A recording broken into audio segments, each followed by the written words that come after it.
Ever since I was a little kid, it was always my biggest dream to be a YouTuber. Now, why does that intrigue me? Well, it's just the idea of kind of having the freedom to express creation in a way, not only to pursue any passion that you find interesting, but also to kind of showcase it in a way which you also find interesting. It's kind of absolute freedom in a way, and it's not absolute freedom, but you know what I mean. Compared to a standard 9 to 5 or a corporate whatever, where you have a boss and you have, qualifications or regulations, and you have to clock in and this, that, and the other. And that's always been my dream. And it's actually not an uncommon dream to have. I know that many other people have the same dream. It's a very attractive career path, just because it can be anything. It could literally be anything. But many people don't pursue it, including myself. I'm 21. I just graduated college with a degree that I don't really care for, to be honest with you. And I'm not a YouTuber. Maybe I have let my little kid down, is what a pessimist or the intrusive thoughts try to tell me, but that's not necessarily the case. Why am I not a YouTuber? Inaction, obviously. I mean, I have like 10 freaking videos posted. But not only inaction, but also because I never really understood what I wanted to make videos on. It's in order to, this is just my personal opinion, but in order to make it big on the platform and have a good longevity and actually,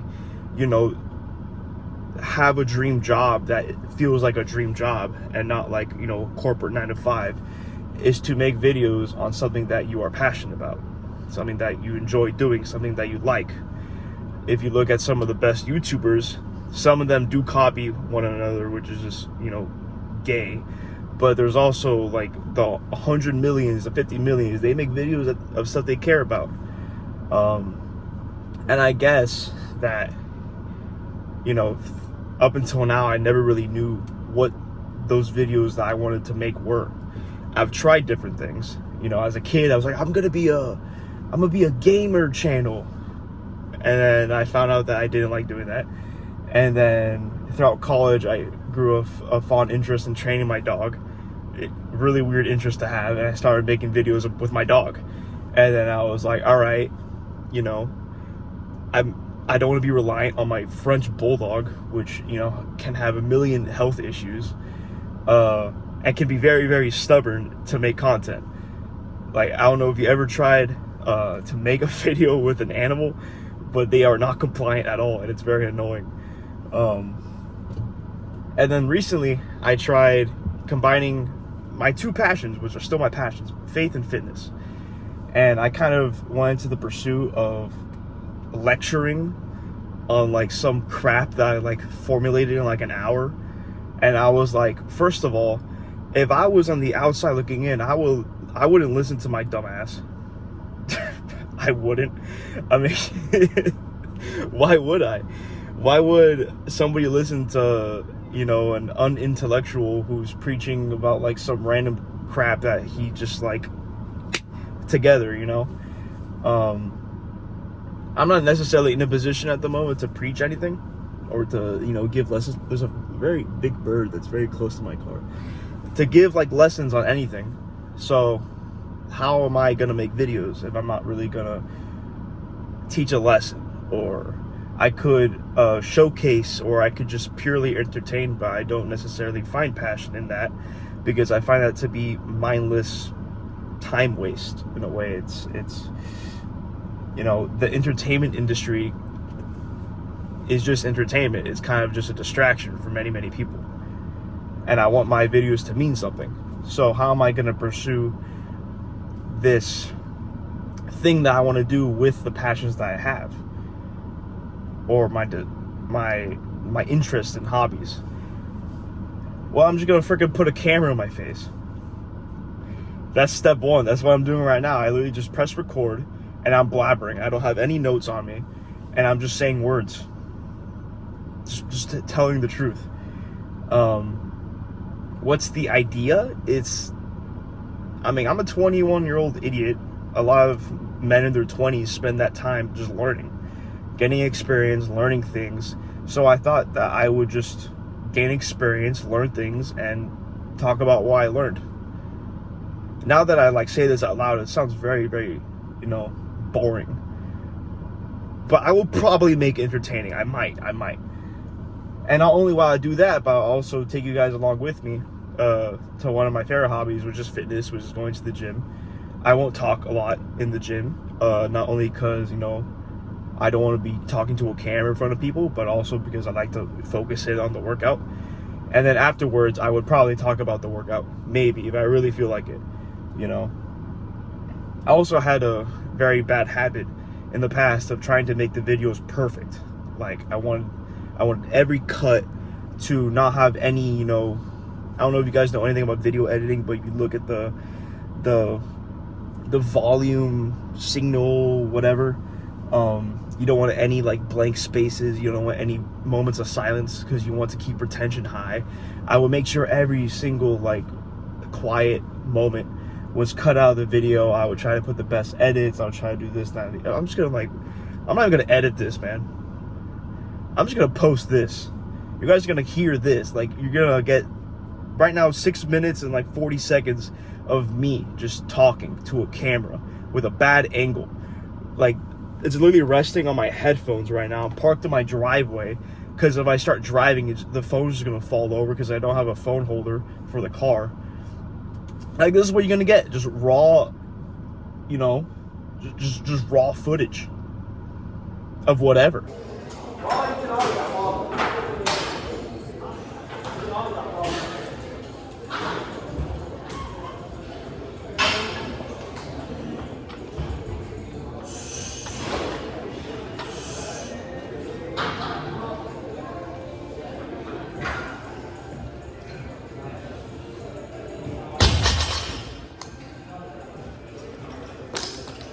That's pretty ass.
I was always named Dexter. Yeah, that would have sucked. Where's your brother?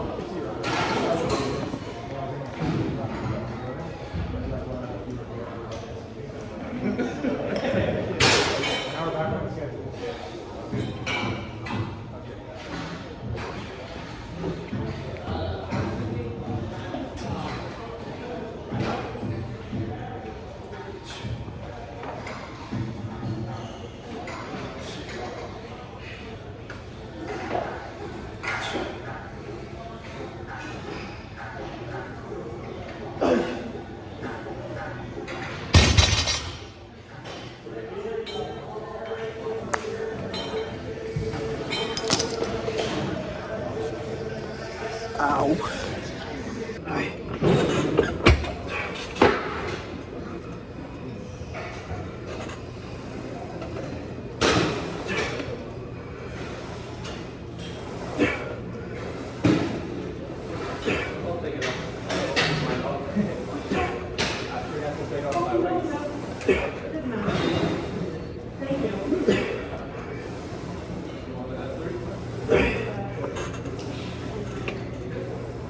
Okay.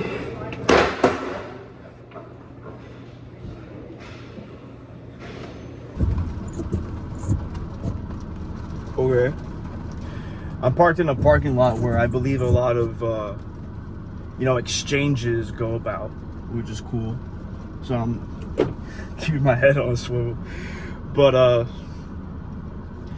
yeah, if you haven't noticed, I'm more of a strength-based lifter. That's kind of why I focus on the workouts. Kind of like probably like a power building. I mean, you saw the program, I bet. It was only week 1, so I didn't go as heavy as I could. But yeah, it was a good lift overall. The gym was closing earlier than I thought, so I had to skip my Bulgarians, which I'm ecstatic about. And I just did like single leg extension for like a minute. But it was all right, it was nice. But to touch back onto what I was talking about before, about, necessarily kind of in a way chasing your dreams or taking that first initial step. We live in this is gonna sound really like philosophical in a way, but like we live in a day and age with social media where it's very easy to like go on Instagram or YouTube or whatever and kind of see somebody live your dream. Like, let's say you want to be like, I don't know, you want to be David Goggins. You want to freaking be a motivational speaker, and then you go look at David Goggins, and then you get like hyped up. But it's very easy when you get hyped up to kind of believe that you're David Goggins in a way. So you go to social media, you like have this delusion that you're somebody who you aren't, and with this very positive feeling, you have a high self-esteem, and then that dies down and you realize the position you're really in. Does that make sense? It's like you kind of believe you're in a position which you aren't. Like, for me with the YouTube, I could look at a successful YouTuber and kind of like in a way believe I'm a successful YouTuber when I have 60 subscribers, which is success. It's awesome. But yeah, what I'm getting at is taking that initial step in reality of actually chasing your dream, which is kind of what I'm doing right now. I can't motivate you, be like, go chase your dreams, because I have not done that. I just simply haven't. I cannot talk about it. I cannot preach something that I haven't done. But I can tell you right now that it feels so good. It feels so good to actually, like, something you've been putting on the back burner for so long, something you've been craving to do, just doing it. It feels so nice. It's not necessarily, like, fulfilling in a way, because the only thing that could really fulfill a human being is God. But it's satisfying. And it does bring joy. It definitely does. But with that being said, that's kind of what to expect with this channel. Just like me talking about something, just something. Like, it can literally be the stupidest thing. But I would try and make it, not necessarily educational, but reflective, introspective. Something that happened to me that I would like to share. That's what I would like to do. And then get to the lift, and then afterwards park in a parking lot where there's freaking, drug deals going about, and just talking. I'm not doing any deals. I'm not. But yeah, if you watch any of my other videos, which I don't recommend you do because they suck, I always end it by, telling you to get off the phone, because I'm not, an advocate for brain rot. So get off the phone. If it's late at night, go to sleep. If it's in the middle of the day, go do something. If it's early in the morning, why the hell are you on your phone in the first place? But yeah, turn off the technology, go do something productive, and I'll see y'all tomorrow. Yeah. Wait, I should end it like, yeah. All right.